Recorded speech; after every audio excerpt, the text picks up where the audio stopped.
자, 오늘 4월 2일 수요일 새벽기도 말씀은 20장으로 오늘은 이제 넘어가게 됩니다. 오늘 20장 말씀은 이제 십계명에 대한 내용인데 십계명이 조금 방대하기 때문에 내일까지 이 두 분류로 나누어 가지고 그렇게 말씀을 우리가 듣도록 하겠습니다. 오늘 말씀은 출애굽기 20장 1절부터 11절까지만 이렇게 중심으로 해서 하나님에 대한 계명에 대한 말씀을 우리가 교훈받기를 원합니다. 먼저 출애굽기 20장의 내용을 보면은 여러분들이 이미 잘 알고 있는 바와 같이 하나님께서 이제 십계명을 이렇게 주시는 말씀입니다. 하나님께서 이 주신 십계명을 이 이스라엘 백성이 또 신앙적으로 또 윤리적으로 이렇게 바르게 할 수 있도록 딱 기초를 잡아주고 그 하나님을 어떻게 섬겨야 되는지, 그리고 또 사람과의 관계에서 어떻게 살아가야 되는지, 신앙과 생활 속에 그 윤리를 분명하게 가르쳐 주고 있습니다. 1계명부터 4계명까지는 여러분이 잘 알고 있을 거예요. 하나님과의 그 관계, 하나님에 대한 계명이라고 할 수가 있겠죠. 그리고 이 말씀을 통해서 이제 하나님을 올바르게 바르게 경배하라는 교훈의 말씀이죠. 그리고 5계명부터 10계명까지는 사람들과의 관계를 이제 가르쳐 주는 말씀입니다. 사람에 대한 계명이라고 할 수가 있겠죠. 이렇게 하나님께서 10계명을 이렇게 주고 난 다음에 특별히 하나님의 임재를 경험한 이 백성들이 하나님을 두려워하면서 모세에게 하나님과의 이 중재를 이제 요청하는 그런 말씀이 또 이제 후반절에 쭉 18절부터 이제 쭉 이제 나오고 있습니다. 하나님께서는 모세에게 백성이 이제는 우상을 만들지 않도록 경고를 하고 단을 쌓아가지고 하나님을 예배하는 이 방법을 지시하는 내용까지 이 내용이 바로 오늘 20장의 전체의 내용입니다. 오늘 본문은 하나님께서 두 돌판에 이제 십계명을 기록해 가지고 모세에게 그죠? 이렇게 줍니다. 자, 그래서 이제 하나님께서 주시는 십계명이 과연 무엇인가? 그리고 어떻게 왜 지켜야 되는지를 분명하게 십계명을 통하여서 하나님과의 관계, 또 사람과의 관계를 동시에 제시하면서 하나님에 대한 계명, 또 사람에 대한 계명을 이렇게 전체적으로 17절까지 두 분류로 나누어 가지고 말씀을 주고 있습니다. 자, 먼저 우리가 하나님은 십계명을 이제 말씀하기 전에 하나님께서 자신에 대한 정체성, 하나님이 어떤 분인가, 이걸 먼저 하나님이 밝히고 있거든요. 자, 우리 1절, 2절 한번 봅시다. 1절, 2절 같이 시작. 하나님이 이 모든 말씀으로 말씀하여 이르시되 나는 너를 애굽 땅 종되었던 집에서 인도하여 낸 네 하나님 여호와이니라.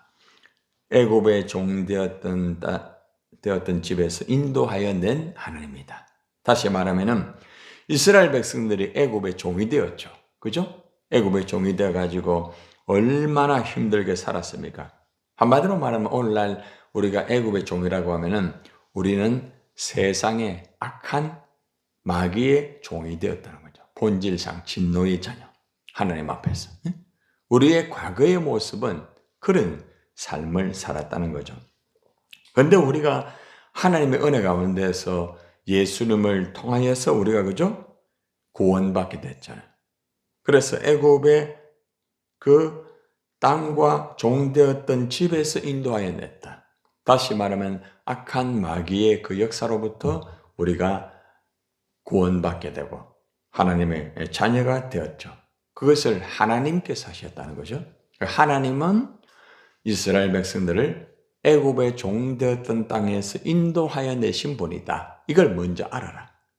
그래서 십계명을 주기 전에 왜 너희가 이 십계명을 받아야 되며 너희가 이 왜 십계명을 지켜야 되는지를 먼저 하나님이 너희를 출애굽시켜서 하나님의 백성이 되게 했기 때문에 너희는 이 말씀을 받고 하나님을 바르게 섬겨라. 그런 내용 속에서 먼저 1절, 2절의 말씀을 우리에게 제시를 하고 있습니다.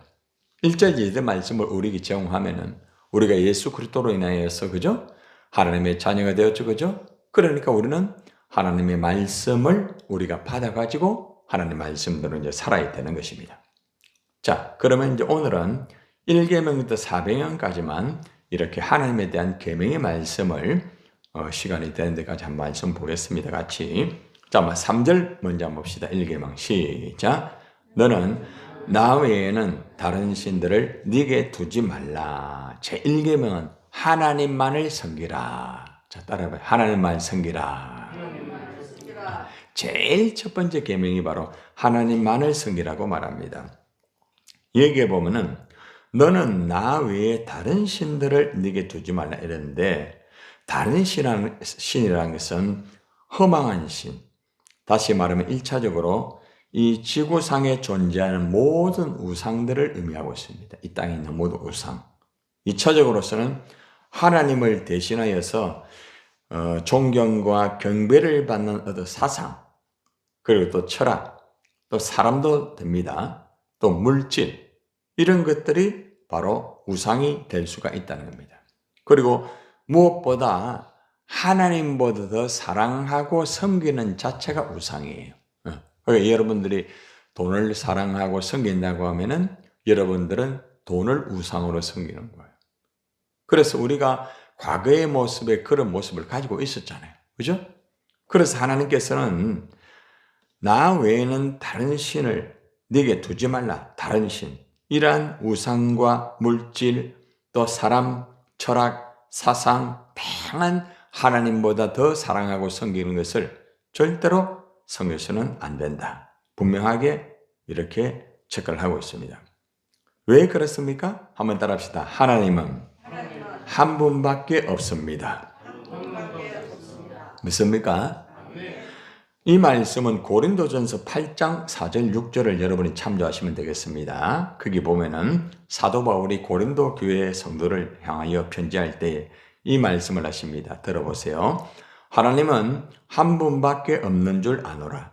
비록 하늘에나 땅에나 신이라 불리는 자가 있어 많은 신과 많은 주가 있으나, 그러나 우리에게는 한 하나님 곧 아버지가 계시니 만물이 그에게서 났고 우리도 그를 위하여 있고, 또한 한 주 예수 그리스도께서 계시니 만물이 그로 말미암아 우리도 그로 말미암아 있느니라. 아멘입니까?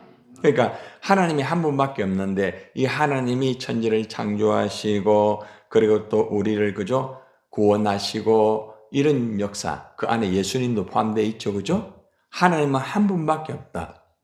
그러므로 하나님만을 섬겨야 된다. 이것이 바로 성경에서 계시된 오직 하나님만을 섬겨라 이 말입니다. 인간의 예배의 대상은 오직 누구요? 하나님이라. 예배의 대상은 사람이 되면 안 돼요. 목사가 되면 안 돼요. 그죠? 목사가 하나님같이 딱 서가지고 그런데 하는 교회가 있단 말입니다. 그죠? 그 굉장히 위험한 그 자체가 이단이 되는 거예요. 예. 절대로 목사가 그 주체가 되면 안 돼요. 교회의 주체는 누구라고요? 오직 하나님밖에 없다는 거죠. 우리의 신앙의 대상은 오직 누굽니까? 하나님이에요. 그래서 우리는 하나님만을 섬기며 하나님만 예배해야 된다는 것입니다. 자, 두 번째는 이제 따라합시다. 우상을 섬기지 마라. 우상을 섬기지. 4절입니다. 자, 시작. 너를 위하여 새긴 우상을 만들지 말고 또 위로 하늘에 있는 것이나 아래로 땅에 있는 것이나 땅 아래 물속에 있는 것에 어떤 형상도 만들지 말라. 자, 여기서 여러분이 거기 줄을 치세요. 거기 보면은 새긴 우상이 나오죠. 새긴 우상. 그 다음에 또 후반절에 보니까 어떤 형상이 나오죠. 이 두 가지가 바로 이제 우상에 대한 하나의 키포인트입니다. 새긴 우상, 그 다음에 형상이라는 것은 딱 한마디로 말하면은 여호와를 형상화한 우상을 만들지 말라는 거죠. 예. 하나님을 형성한 우상이라는 거예요. 예. 예를 들면 부처 같은 경우에도 하나님을 형상한 그러한 우상이 되었다는 거죠. 그렇죠? 예. 섬길 대상으로 우상의 형상을 만들지 마라. 섬길 대상. 절대로. 이것을 먼저 새긴 우상, 형상이라는 단어를 쓰고 있습니다. 자, 그리고 이제 5절에 또 보세요. 그것에게 절하지 말며 그것들을 뭐 하지 말라? 섬기지 말라. 자, 여기서 우리가 4절, 5절에서 아주 우상에 대한 중요한 하나님이 기준을 주는 4가지 단어가 나옵니다. 그 단어에 줄을 치세요. 자, 거기 보니까 새긴 우상을 뭐 하지 말고 만들지 말고 첫 번째 줄을 치세요. 자, 그 다음에 4절 후반절에 보니까 어떤 우상도 뭐 하지 말며 만들지 말며 또 나오죠. 그죠? 예. 만들지 말고 만들지 말며 단어가 나오죠. 자, 그 다음에 또 5절에 보니까 거기 보니까 뭐 하지 말라? 절하지 말라. 또 그 단어 나오죠. 자, 그 다음에 또 그것들을 뭐 하지 말라? 섬기지 말라.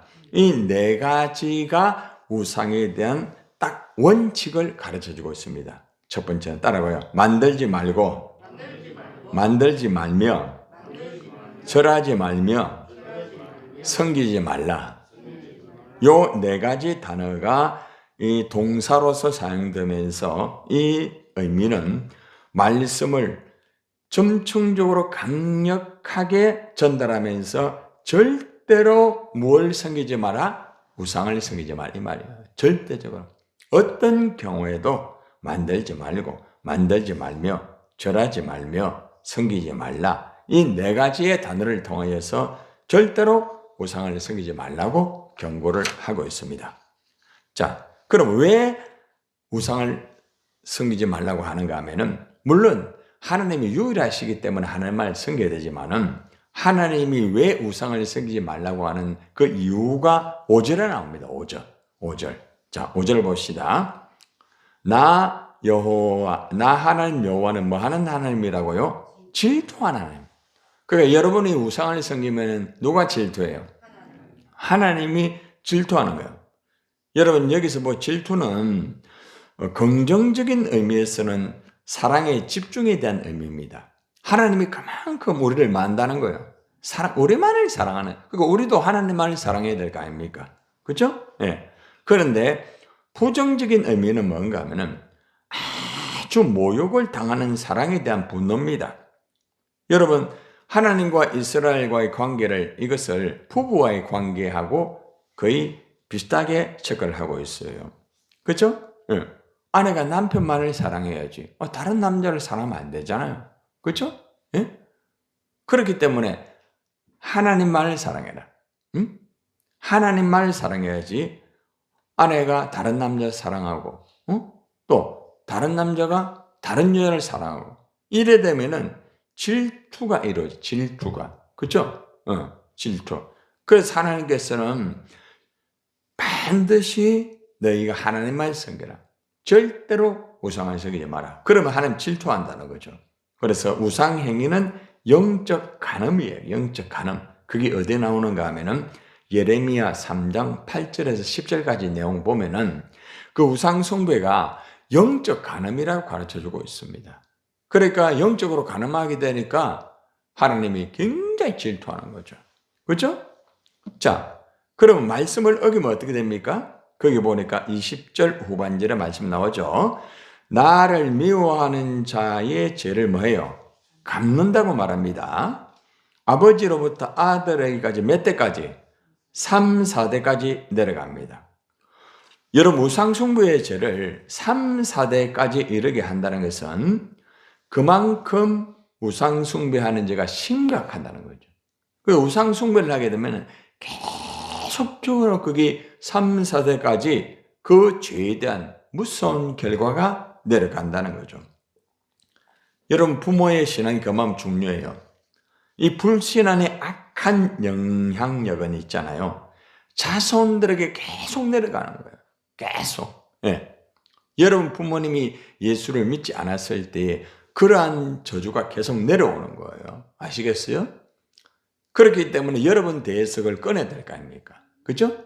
그러니까 여러분들이 예수를 똑바로 믿고 하나님을 바로 섬길 때에 그 저주가 끊어지게 되는 거예요. 자, 20장 6절에 봅시다. 20장 6절 나를 사랑하고 그 다음에요 뭐라고요? 내 계명을 지키는 자에게는 몇 대까지? 천대까지 은혜를 베푼다. 자 여기서 천대라는 것을 한마디로 말하면은 영원까지 은혜를 베푼다. 영원까지 영원히 그 은혜를 베풀어 주신다는 거죠.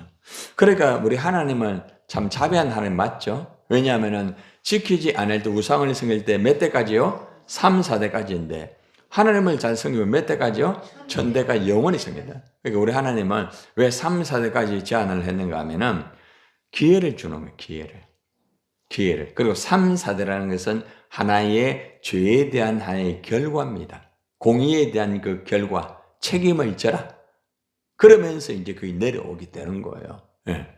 자, 이렇기 때문에 우리가 하나님을 똑바로 섬기고 그 다음에 우상을 섬기지 않아야 되는 이유가 하나님 질투하고 그 다음에 말씀을 어기게 되면은 그만큼 3, 4대까지 어려움을 당하게 되고 하나님 말씀 지키면서 하나님 말을 섬기게 되면은 1000대까지 영원히 이렇게 복을 받기 때문에 우리가 하나님 말씀을 잘 지키고 그렇게 해야 된다는 것이겠죠. 자, 세 번째는 여호와의 이름을 망령되이 읽지 말라는 거예요. 여호와 이름. 자, 7절 한번 봅시다. 시작.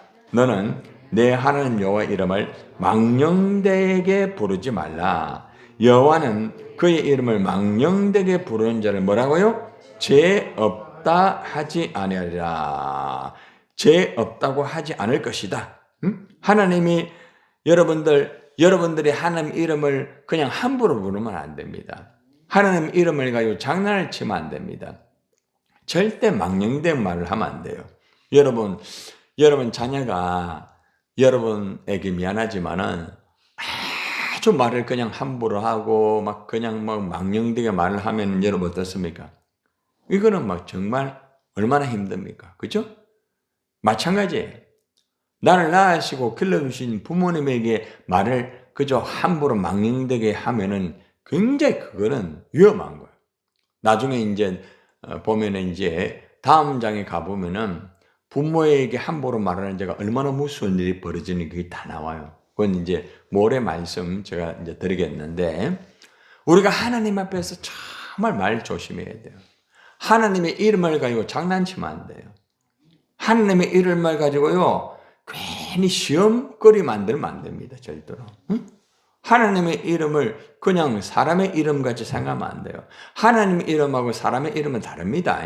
응? 그렇기 때문에 절대로 망령되이 행해서는 안 됩니다. 한마디로 함부로 말하지 말아요. 함부로 말하지 말라는 거죠. 절대적인 것입니다. 이것은.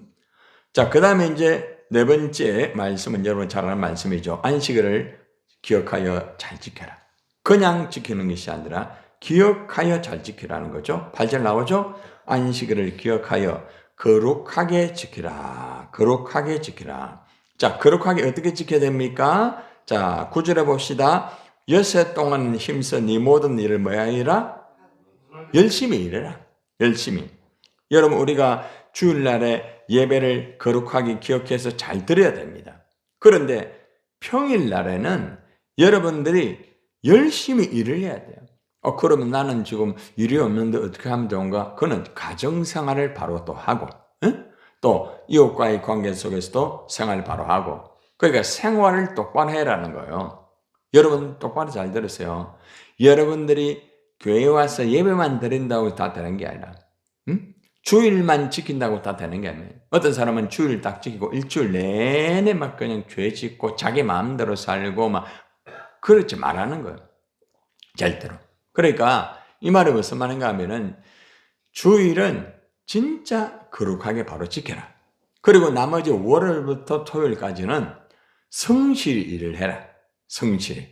예. 그래서 직장에 있는 사람은 직장 일을 열심히 성실하고 가정에 있는 사람은 가정의 일을 성실히 하고 또 개인적으로 여러분이 또 혼자 사시는 분도 있잖아요. 그러면 혼자 계시면서 그 집에서라든지 사람과의 관계라든지 그걸 성실하게 똑바로 해라는 거예요.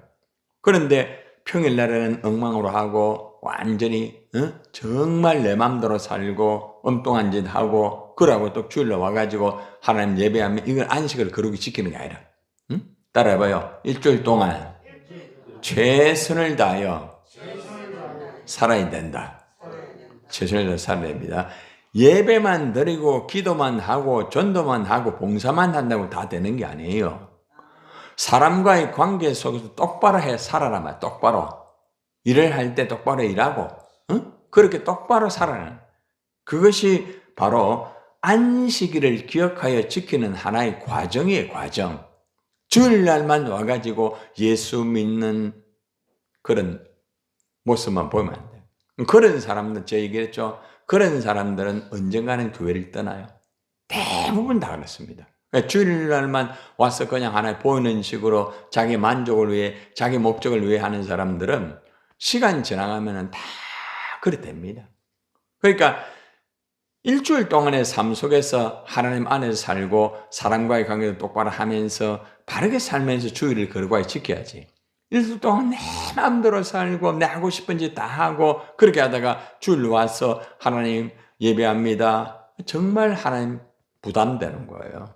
여러분 자녀가 보세요. 여러분 자녀가 일주일 동안 막 미안합니다. 막 개떡같이 살고 지 맘대로 살다가 딱 예를 들어서 그날 와가지고 어머니 이러면 좋겠어요? 아이고 야이야 어머니 하지 말고 좀 바로 살아라 그래 하잖아요. 똑같은 거예요. 응? 주일날 예배만 드린다고 다 되는 게 아니에요.